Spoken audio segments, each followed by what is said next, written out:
Shwmae bawb, sut ydych chi? Heddiw, na i siarad am y cwestiwn yw'n syniad gwael i dysgu mwy na'r un iaith ar yr un pryd. Yw'n posib bod hynna yn rhywbeth o anfantais neu ddim. Y peth gyntaf ydy, mae rhaid i fi gyfafedd, dwi wastad yn dysgu mwy na'r un iaith ar yr un pryd. Cyn yn diweddar, o'n i'n dysgu 5 iaith ar yr un pryd. Clywais yn iawn, 5 iaith. Gymraeg, Iseldireg, Ffrangeg, Rwsieg ac Gael ac yr Alban. Ac yn diweddar, o'n i gohirio yr Iseldireg oherwydd diffyg amser. Dwi dal eisiau wechaf y Iseldireg tipyn bach, ond just diffyg amser ar hyn o bryd. Mae wedi cael ei gohirio.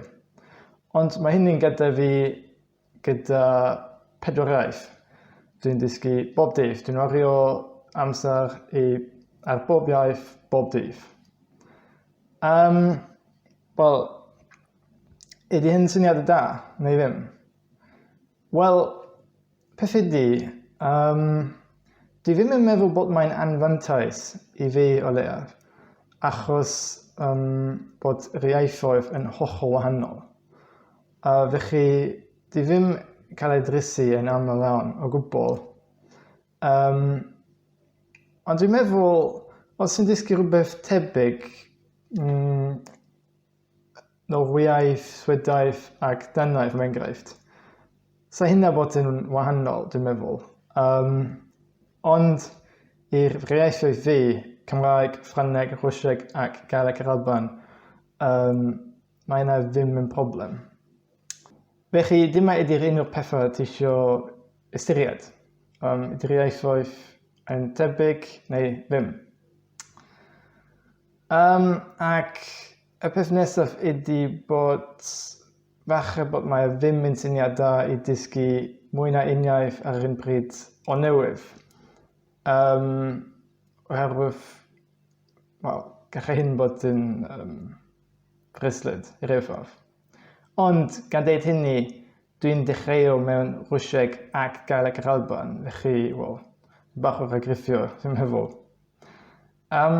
Dwi'n meddwl, fel o'n i'n deud yn y fideo blaenorol, y peth bwysicaf ydy bod yn cael sport, bod yn mwynhau y proses. Mae hynna'n llawer bwysicaf na bod yn llwyddiannus. Ac i ryw ffordd, mae'n cysylltiedig yn gilydd, oherwydd os ti'n dysgu'r proses, ti'n dysgu'n wech. Felly dyma ydy bwysig.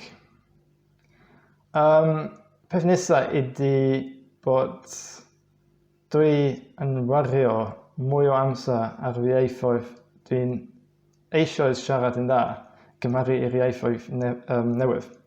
Ac dwi'n meddwl bod llawer o pobl yn wneud hyn yn union y ffordd arall. Maen nhw'n wario mwy o amser ar y ieithoedd newydd. Ond dwi ddim, dwi'n wario mwy o amser ar y ieithoedd dwi eisoes yn siarad i'r ryw ffordd. Ac y reswm ydy bod, mae jyst yn hawddach. Mae'n llawer hawddach i gwylio rhywbeth ar S4C sydd gorsoff teledu Cymraeg. Bod dwi'n eisoes yn siarad yn deall 95% neu mwy. Yn cymharu i dysgu rhywbeth mewn Rwsieg ble dwi'n deall bron dim byd heb rhyw ffordd o help. Felly, dwi'n diog. Dwi eisiau gwneud pethau sy'n hawdd ac mae'n lot hawddach i wechar fy ieithoedd dwi eisoes yn siarad ar lefel B2, rhywbeth fel un, B1 falle. Dwi'n wario mwy o amser ar fy ieithoedd dwi eisoes yn siarad yn da. Ond, of course, personal preference yma. Felly, sdim rhaid. Mae'n hollol posib i wario mwy o amser ar yr ieithoedd ti ddim yn siarad yn da. Ar diwedd y dydd, mae jyst y ffordd sut ti'n wario dy amser. Os ti'n dysgu mwy na'r un iaith ar yr un pryd, mae'n mynd i cymryd, mae'n cymryd mwy o amser i dysgu'r iaith, i bod yn rigol, ond pan ti'n cyrraedd y rigol da, Fydde ti'n bod yn able i siarad, wel, 2 iaith neu 3 iaith, felly, wel, dim ots really. Felly i roi fy casgliad, os ti'n ystyried i dysgu mwy na'r un iaith ar un pryd, jyst wneud ceisio, os mae ddim yn weithio, ti da gallu gochwng neu gohirio un neu mwy o'r dy ieithoedd. Felly, jyst wneud cael spot ydy'r peth pwysica.